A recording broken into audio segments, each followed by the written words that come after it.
There's hope for you yet.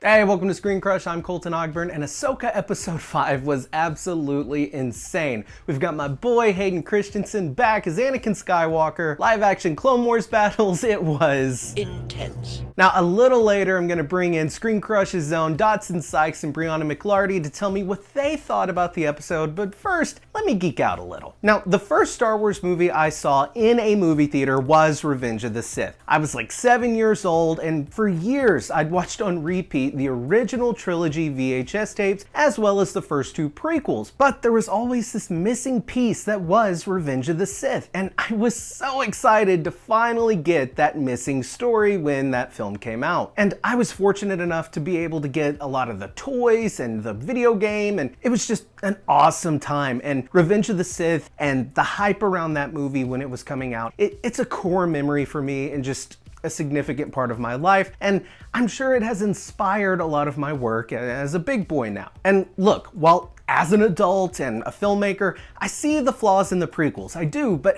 I just don't care. I still watch Revenge of the Sith all the way through at least once a year, and my entire life is just random Revenge of the Sith quotes that makes my wife want to destroy me, but luckily I'm taller and I always have the high ground. It's over, Anakin! I have the high ground! Now, speaking of high ground, we do have a great new high ground shared over on our merch store, ScreenCrushMerch.com, as well as lots of other fun new stuff like this Master and Apprentice family tree, poster, and tapestry, and of course our Say No to Death Stick shirt. Seriously, man, go home and rethink your life. Treating yourself to some fun stuff from our merch store is one of the best ways to support our channel and help us be able to keep making all of the fun videos that you and I both love. Again, that's ScreenCrushMerch.com. Anyway, I'm telling you all about my love for Revenge of the Sith because what was this episode of Ahsoka if not a love letter to fans of the prequel movies and series like The Clone Wars? Now, don't get me wrong, I am not a Disney-era Star Wars hater. I love The Force Awakens and Rogue One, the first two Star Wars movies that Disney put out. And I'm also able to acknowledge, unlike some of the franchise's more toxic fans, that beloved shows like The Mandalorian, Andor, and even Ahsoka,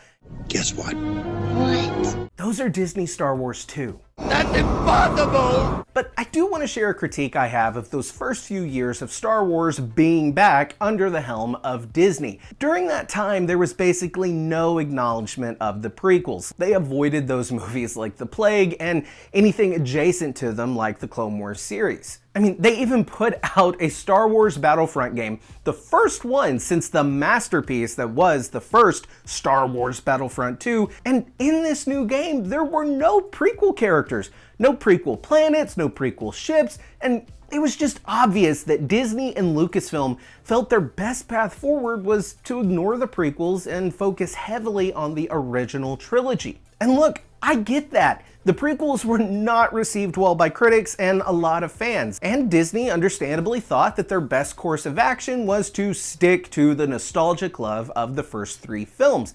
And look, they were probably right to do that for that time. And don't get me wrong, I adore the original trilogy. It is still by far the best Star Wars has ever been and probably ever will be. But as a guy who grew up with essentially both trilogies side by side, I was able to find a love and respect for both trilogies in their own way. And I think that's the case for a lot of Star Wars fans. So just like the early 2010s was the right time to honor nostalgia of the original trilogy, I think that the early 2020s are proving to be the right time to honor the nostalgia and the love for the prequel era. Now, Ahsoka Tano is a creation of the prequel era. She was created during a pretty dry time for the Star Wars fandom, 3 years after Revenge of the Sith came out, and her entire character was centered in an era of the Star Wars timeline that was controversial at best. And it didn't help that the movie she was introduced in was absolute garbage.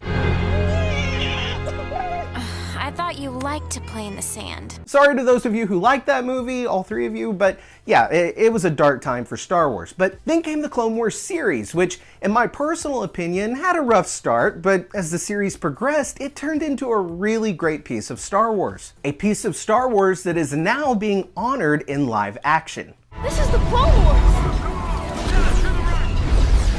Yeah, no kidding.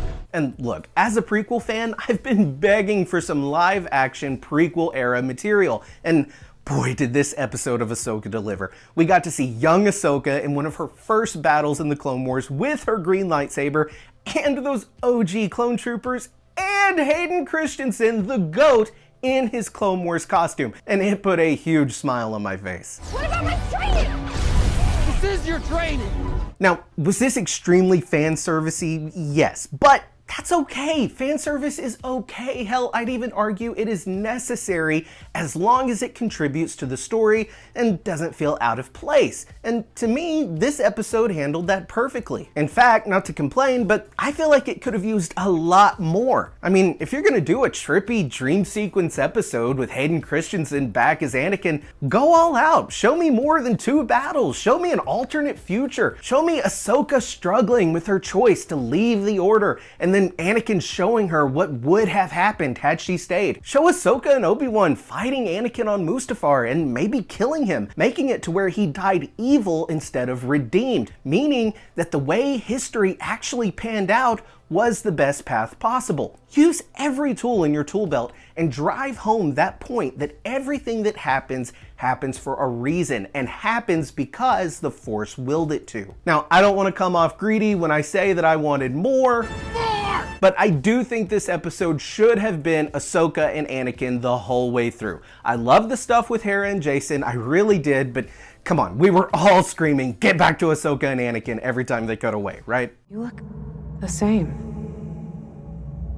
You look old. All right, and that's where I want to bring in our guests. I have ScreenCrush's own Dotson Seitz and Brianna McLarty. So I want to ask you guys, do you think that this episode went a little too far in some places?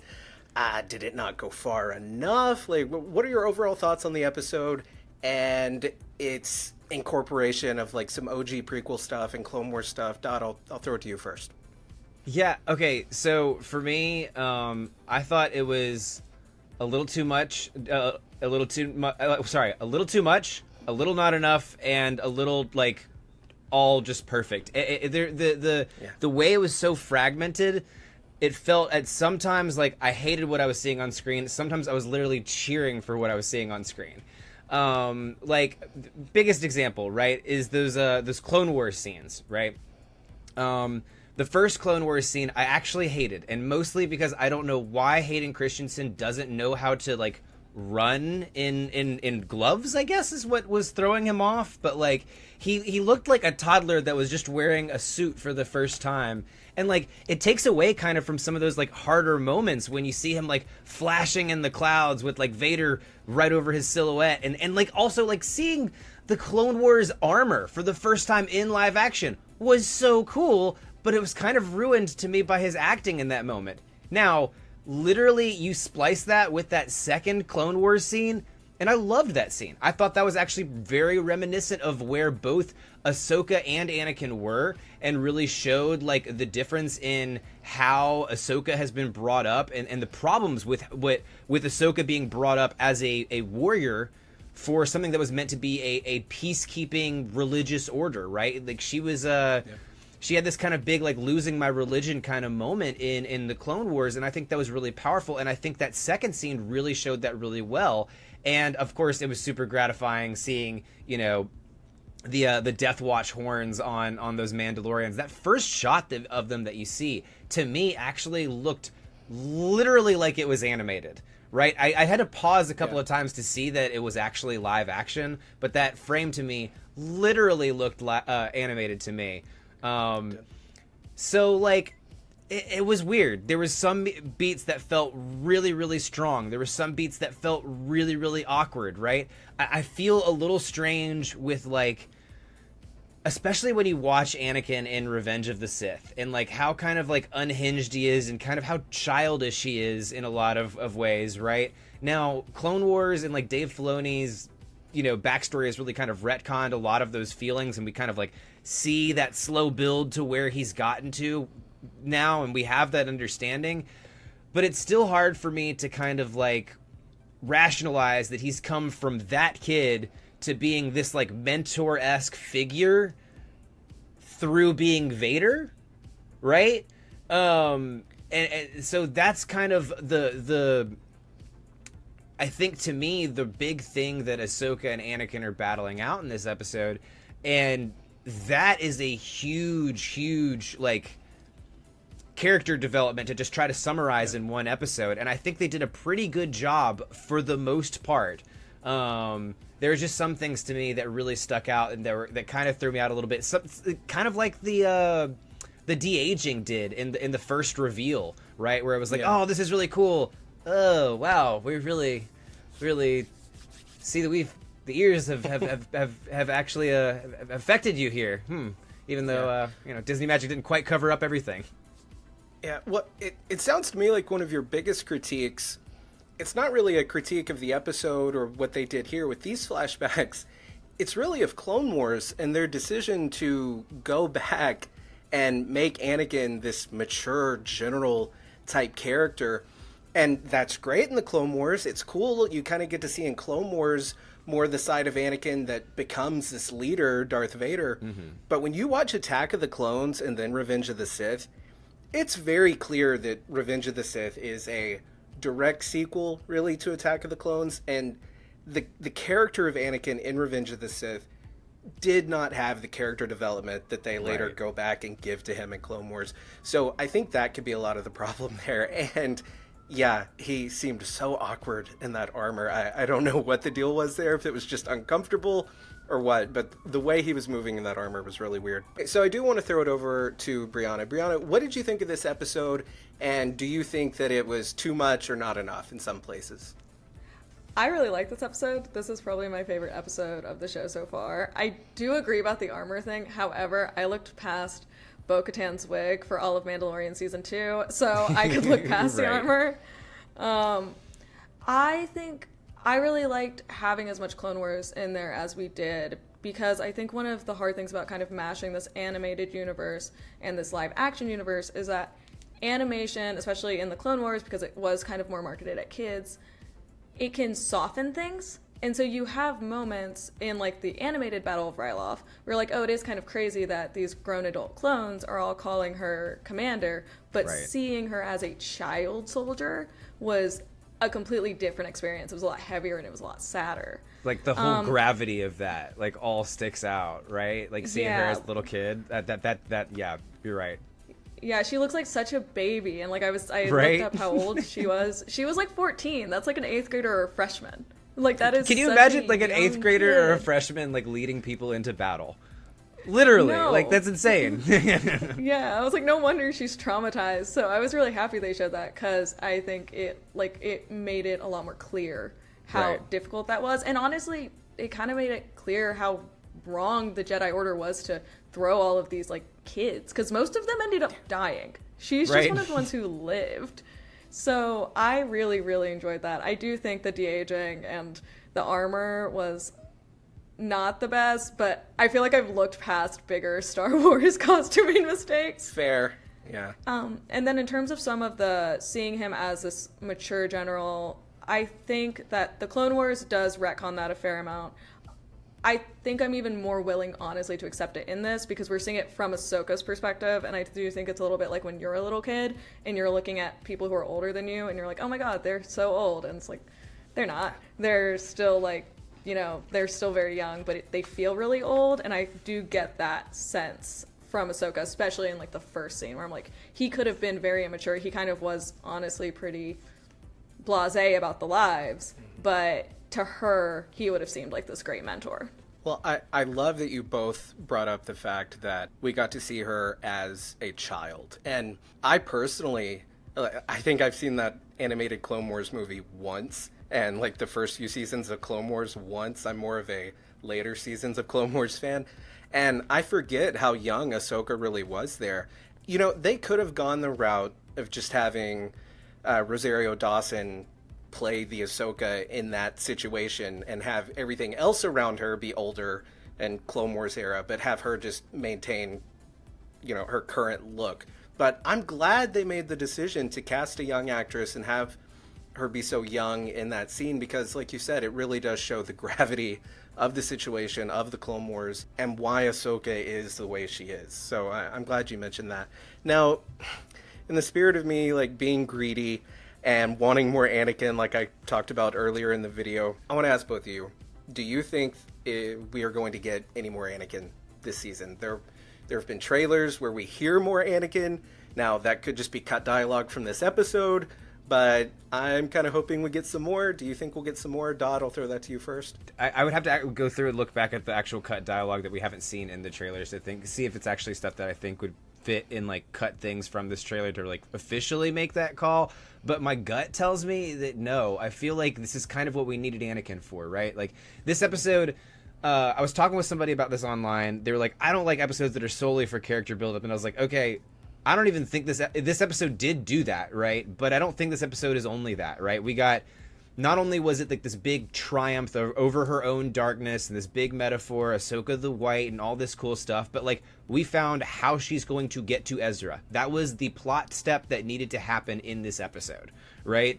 And so I think that like the arc, my point being is that I think the arc that we really needed Anakin for, that overcoming her own personal darkness and that like that big kind of belly of the beast trauma, I think that's it, right? I think that's where she learns her lesson. She's clearly a changed character from here, right? I think the rest of the story is going to be indicative on how that change affects the situation versus her going through more challenges, if that makes sense. I believe it was something along the lines of Anakin saying, I know you can do this, Ahsoka. I know you can do this, Ahsoka. That could totally be a cut line from this episode. But I'm kind of leaning toward maybe in her rematch with Baylan, maybe we'll hear Anakin come to her kind of like the Force Ghost did in Rise of Skywalker with Rey.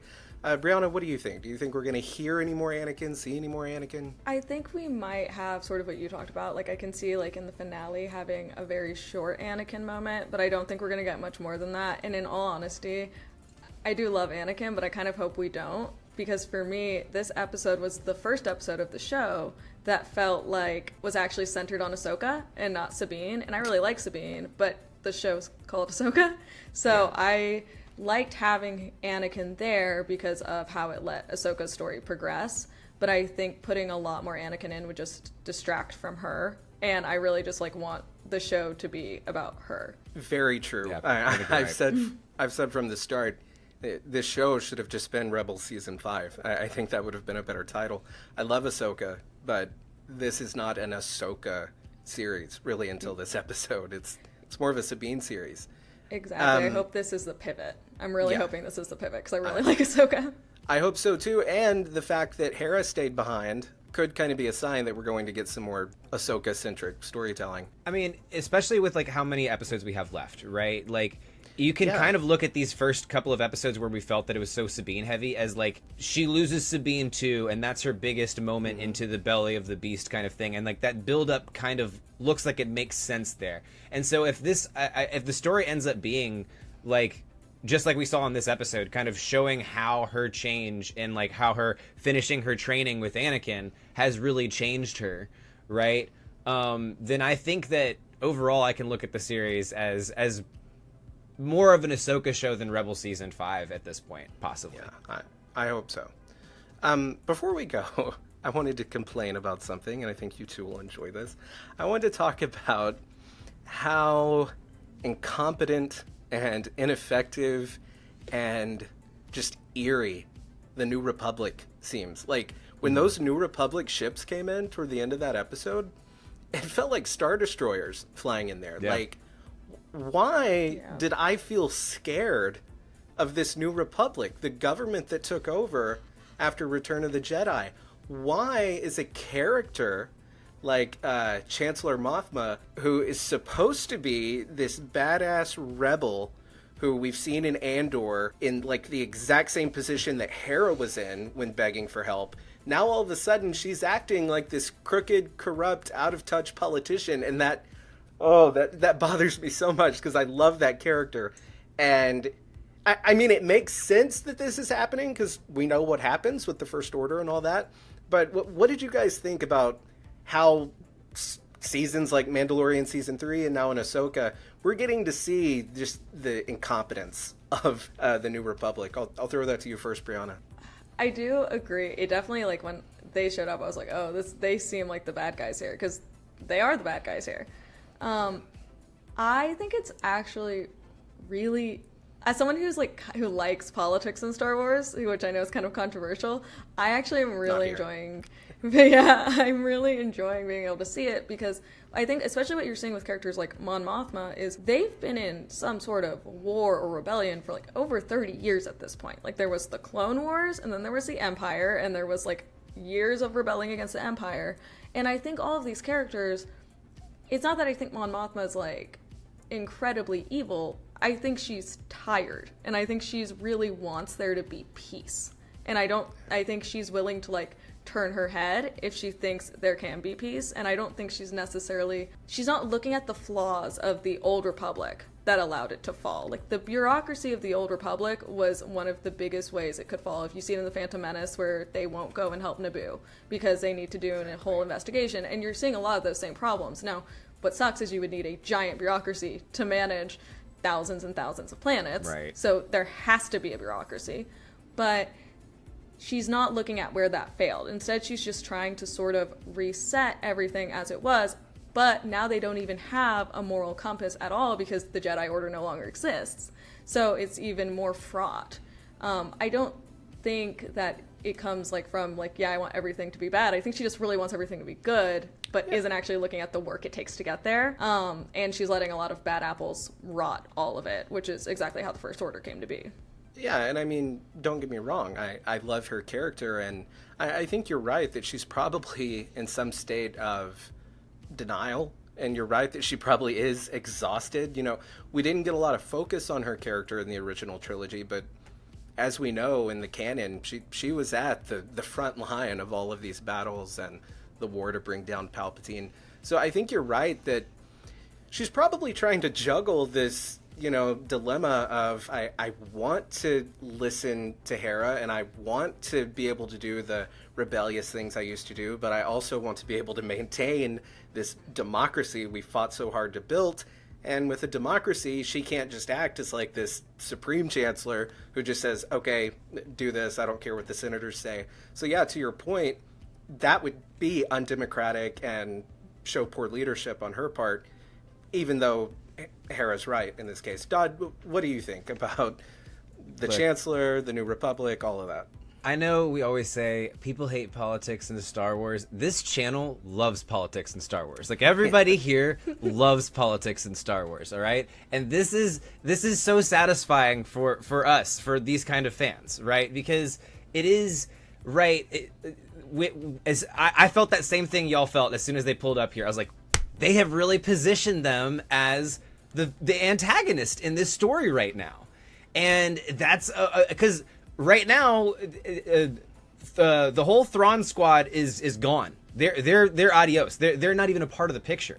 And this episode, they're absolutely 100% the antagonist. I think it's really, really interesting. And for me, my mind immediately went to some of the conversations, with like the interviews with George Lucas, where he was talking about like the Rebel Alliance and what those would be labeled as if they were if people did those things in the real world, what they would be labeled. They'd be labeled as terrorists, right? And Ahsoka was labeled as a terrorist by the Empire, right?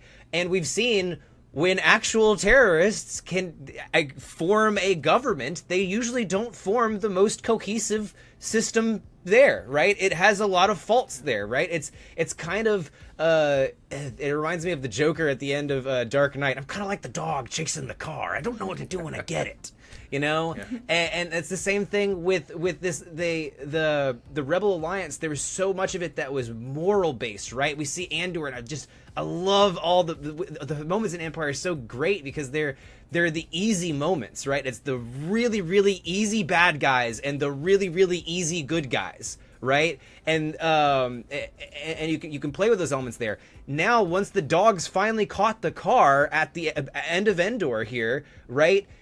That's when people like Mon Mothma are like, okay, well, do you have anything I can go off of here, right? It reminds me of like people that are like, working for feeding the hungry in different charities, right? They're like, hey, I need this amount of dollars so I can feed these people, or I'm taking food out of other people's mouths, right? They're still doing a good thing, but they just have limited resources and they can't do what it is. And that what that looks like extrapolated out over years and years is someone who is kind of snippy, like, hey, do you got the things that I need, or I can't do anything? So I think, to me, it matches perfectly with her trajectory. And I think that, like, you know, she was always kind of brought on as this kind of like almost angelic politician character in the beginning, right? This is the Mon Mothma, the one good guy that comes in here, and to see her character like kind of drug out to the point where she's like, do you have anything I can go off of? No? Okay, bye. I think is actually very fitting and very like Star Wars. So to me, it works. It rhymes. I love to see it. Hey, that's funny you say it. I was going to say it rhymes, exactly. And it's perfect. I mean, it wouldn't be good storytelling if everything just went according to plan and there was peace and all of it. And I know at the end of Return of the Jedi, you want it to feel that way. And myself and others are, critical of how they handled the First Order and all that in the sequel trilogy. But I think what they're doing with shows like Mandalorian and Ahsoka, to your point, they're really showing the downfall of the New Republic and how a good intention to government can fall, because we've never seen a good intention to government really fall in Star Wars, because even in the prequels, it was all being manipulated by Palpatine. Now we have actual rule. The good guys are actually in charge. And yeah, to your point, it's falling apart. It's harder than it looks. All right. Well, I want to thank both of you so much for being on here. Dodd, where can the people find you? Hey, you can find me on Twitch, Twitter, and TikTok at Roos_Bane. Brianna? You can follow me on Instagram and TikTok at Brianna T. McClarty. All right, and I want to thank all of you so much for watching, and thank you for putting up with me. Ryan and Doug will be back soon. Let us know your thoughts down in the comments below on Ahsoka Episode 5. And if it's your first time here, be sure to hit that bell for alerts, subscribe, all that good stuff. All right, thank you so much for watching. We'll see you next time. Bye.